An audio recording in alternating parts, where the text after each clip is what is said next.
Matthieu 17, versets 22 à 27. Un jour que les disciples se trouvaient tous ensemble en Galilée, Jésus leur dit, « Le Fils de l'homme va être livré entre les mains des hommes qui le mettront à mort. Mais le troisième jour, il reviendra à la vie. » Alors les disciples furent profondément attristés. Quand Jésus et ses disciples arrivèrent à Capernaum, ceux qui percevaient l'impôt du temple s'approchèrent de Pierre et lui demandèrent, « Votre maître ne paie-t-il pas l'impôt du temple ?» « Si, répondit Pierre, il le paie. » Au moment où Pierre entrait dans la maison, Jésus prit la parole le premier et dit, « Qu'en penses-tu, Simon? Qui doit payer les impôts ou les taxes au roi de ce monde? Les citoyens de leur pays ou les étrangers? » « Les étrangers, répondit Pierre. Par conséquent, lui dit Jésus, les citoyens n'ont pas à payer. Cependant, nous ne voulons pas choquer ces gens. C'est pourquoi, va au lac, lance une ligne à l'eau, tire à toi le premier poisson que tu attraperas et ouvre-lui la bouche. Tu y trouveras une pièce d'argent qui suffira pour payer mon impôt et le tien. Prends-la et paie-leur notre impôt.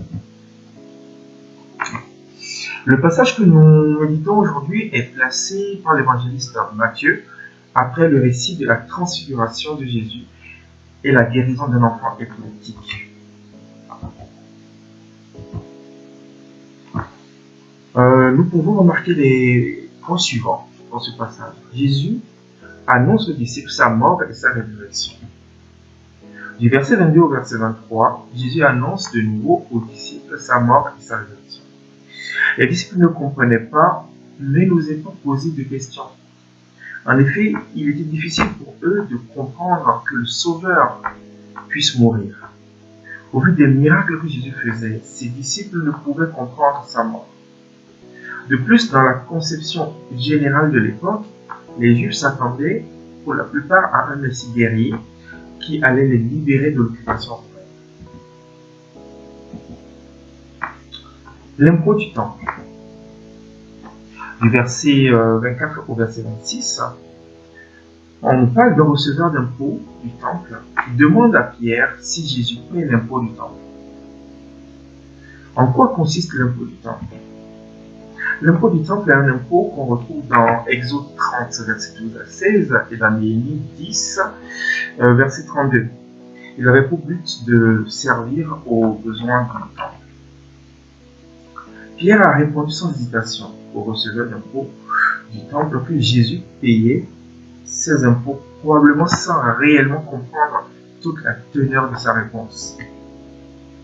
En effet, Jésus explique en privé à Pierre qu'en tant que fils de Dieu, il est complètement exempté de payer l'impôt du temple. Cependant, il va payer cet impôt pour ne pas choquer la population qui n'a pas cette connaissance profonde des choses spirituelles. Jésus montre le bon exemple. Ce point est très important et montre l'humilité de Jésus. Le paiement. Le moyen utilisé par Jésus pour payer cet impôt est extraordinaire. Cela montre son côté divin et qu'il est au-dessus des lois naturelles. Il demande à Pierre d'ouvrir la bouche du premier poisson qu'il attrapera et qu'il y trouvera la somme nécessaire pour payer leur impôt à tous les deux. Qu'est-ce que ce passage peut aujourd'hui avoir comme sens pour nous aujourd'hui? Jésus a répété à plusieurs reprises à ses disciples sa mort et sa résurrection pour les préparer à ce qui allait lui arriver. Cependant, les disciples n'ont pas tout compris. De même, nous aussi aujourd'hui, nous ne comprenons pas tout du Dieu saint divin. Par sa mort et sa résurrection, Jésus nous montre son amour et nous invite à lui faire confiance, même si nous ne comprenons pas tout. Jésus a payé l'impôt du temple, même s'il en était légalement exempté en tant que fils de Dieu. Il a préféré ne pas choquer l'opinion publique. Ceci nous invite à ne pas toujours chercher à avoir raison ou à s'imposer par la force, mais d'agir avant tout par amour pour les autres. Il utilise le métier de Pierre, qui est pêcheur, pour réaliser un miracle avec cette pièce d'argent dans la bouche du poisson. Christ accomplit encore aujourd'hui des miracles dans les petits gestes du quotidien. Prions. Père, nous te remercions pour cette journée. Apprends-moi à chercher à aimer l'autre plutôt que de chercher à avoir raison. Tu es celui qui pourvoit à nos besoins de tous les jours. Merci pour ta grâce. Soyez bénis et à très bientôt.